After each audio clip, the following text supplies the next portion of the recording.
Assalamualaikum warahmatullahi wabarakatuh.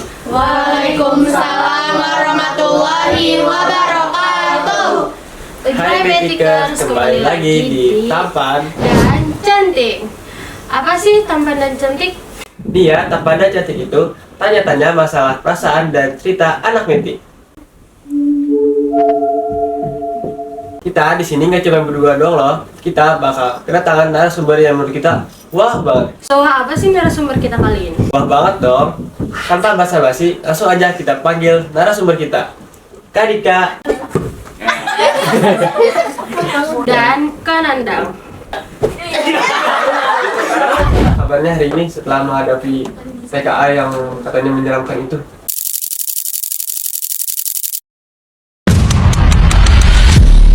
SPMB itu nanti tidak pakai rapor lagi, pakainya tes kemampuan akademik. Itu yang tadi kita maksud. Ya, baik-baik aja sih, nggak ada kendala apa-apa. Kalau boleh tahu baik banget. Hampir stres atau sudah stres nih, Kak? Baik banget. Biasa aja. Kita di sini gak cuma basa-basi doang ya. Kita di sini juga bakal tanya seputar jurusan TKJ dan Multimedia. aku mau nanya, tapi kira-kira enaknya dimulai dari mana dulu ya? Kalau kata aku sih dimulai dari Kak Dika gak sih? Kak Dika, setahu aku kakak dari jurusan TKJ juga ya kak? Iya. Kalau boleh tahu,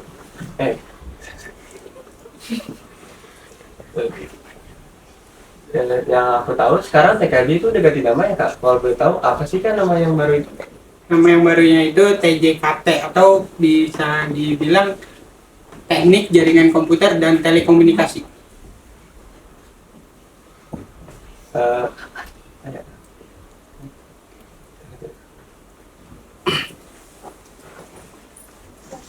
Kalau boleh tahu, apa sih alasan kakak mau pilih jurusan TJKT ini?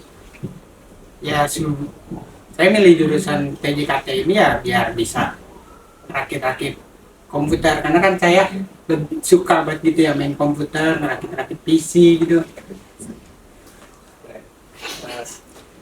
Tapi kakak milih jurusan itu karena pilihan sendiri, atau pilihan orang tua kak? Pilihan sendiri. Pilihan sendiri.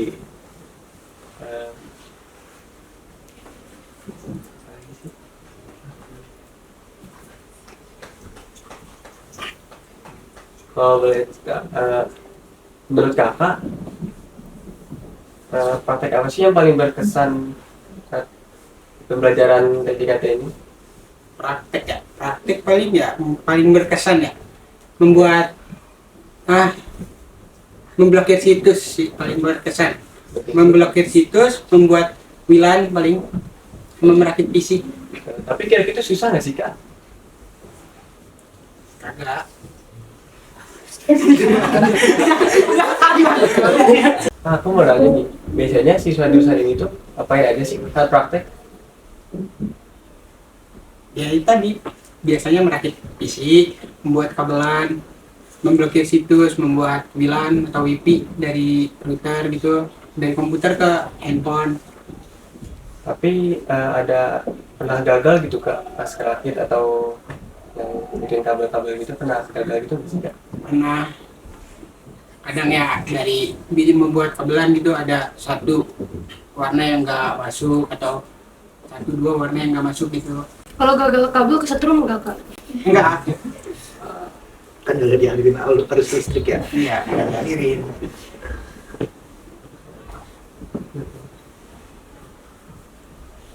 Kalau menurut kakak nih ya, guru apa sih yang paling berkesan di jurusan kakak? Kalau boleh tahu, alasannya kenapa ya kak? Jurusan ya. Ya. Dari saya sih pada ada nggak, karena praktek mulu. Oh kakak ini suka praktek ya? Ya, Wow. Praktek apa sih kak kalau boleh tahu yang paling kakak suka? ya itu memblokir situs sama membuat WLAN. Oke guys, jadi kita udah tanya-tanya tentang seputar jurusan TKJ yang berubah nama menjadi TJKT. Selanjutnya kita bakal nanya-nanya tentang jurusan multimedia yang akan ditanya-tanya oleh Regina. Oke, Kak. Setahu aku kakak dari jurusan multimedia kan? Ya. Kalau boleh tahu, kenapa tuh Kak? Kalau multimedia bisa ganti nama dan apa nama terbarunya? Uh, untuk alasannya mungkin saya kurang tahu ya, untuk alasan yang lebih jelasnya multimedia berubah jadi ganti nama. Nah, untuk multimedia itu ganti namanya jadi DKV atau lebih tepatnya itu desain komunikasi visual. Kalau boleh tahu, alasan Kakak masuk ke jurusan DKV itu karena apa? Dari minat sama mungkin bakat saya sih. Minat dan bakat saya mungkin di gambar. Saya suka menggambar, jadi saya lebih memilih untuk masuk ke DKV atau multimedia itu. Kalau boleh ngegambar, aku ini boleh minta tolong nggak gambarin mukanya Jibril? Oh my god, bro. Oh, hell no. Masalah ada dananya boleh. Boleh. Urusan dana sih itu kayak kita serahin aja ya. Iya. Ngomongin di belakang ya. Iya, itu di bawah aja. Terus kalau boleh tahu,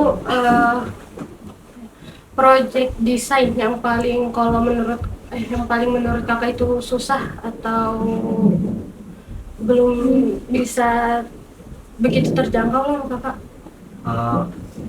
Project desain yang belum begitu terjangkau mungkin di nggak ada sih, mungkin semuanya bisa terjangkau ya, cuman dari fasilitasnya aja. Jadi mungkin kita kebanyakan di DKV ini tuh belum bisa mungkin belum terlalu mendalami kayak misalnya CorelDRAW, kayak Adobe Photoshop gitu-gitu tuh. Jadi kita kebanyakan menggunakan itu Canva atau aplikasi HP lainnya. Kalau menurut Kakak misalnya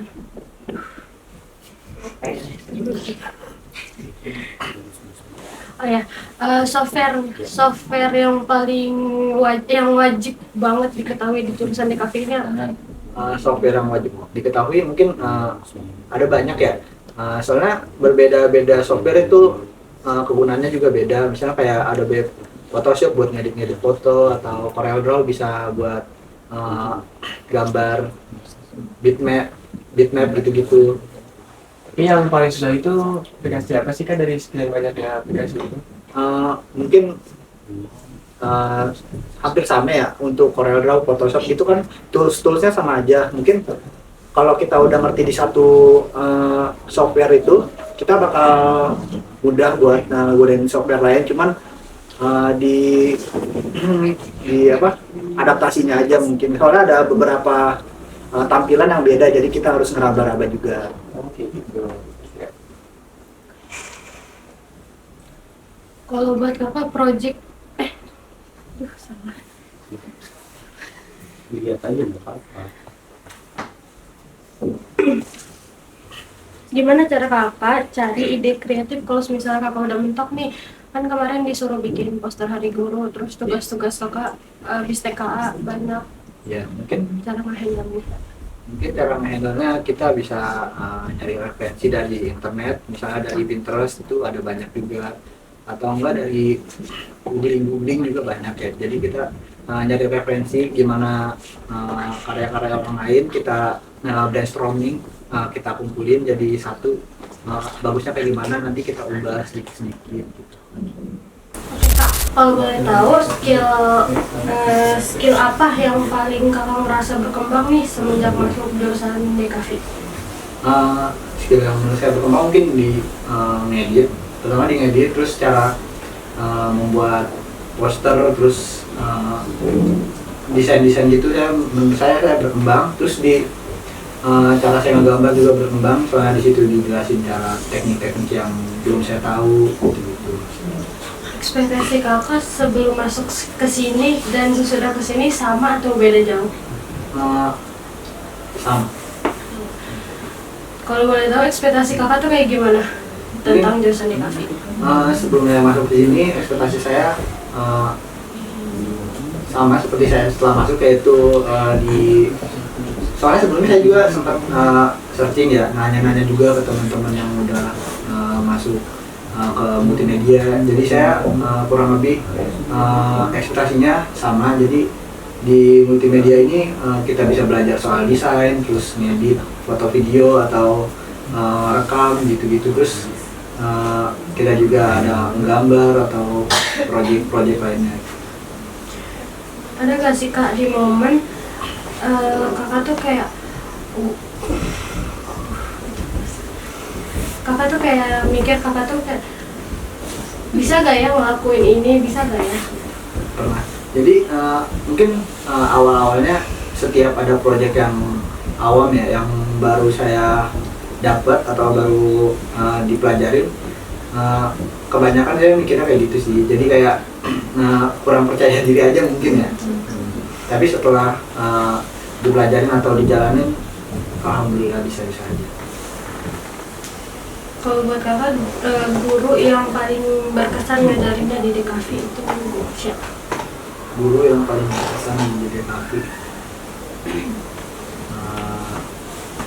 mungkin Bu Ayu Balinda ya. Soalnya dia nggak cuma belajar materi, tapi juga suka ngajarin materinya tuh melalui games gitu. Jadi anak-anak kelas juga kayak happy gitu ya. Jadi enjoy gitu.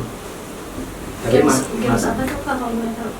banyak sih dia, misalnya kayak waktu itu main ular tangga. Jadi yang anak cowok lawan anak cewek itu setiap kita ngeluarin dadu, jadi ada pertanyaan, kalau mau jalan harus jawab pertanyaannya dulu. Terus yang kalah dikasih hukuman gitu. Selain dalam pelajaran umum kayak Bindo itu, di TKJ juga sering banget praktek lab gitu, kayak membongkar PC, membuat WLAN, WiFi, kabel WiFi. Selain dalam pelajaran itu, di TKJ juga ada eskul bernama maintenance. Di maintenance ini kita dapat belajar lebih dalam mengenai TKJ, atau ya bisa jadi memperdalam ilmu kalian mengenai komputer, mengenai cara membuat WLAN di komputer itu gimana, cara memblokir situs di komputer itu gimana. Sampai jumpa di part selanjutnya. Wassalamualaikum warahmatullahi wabarakatuh. Terakhir.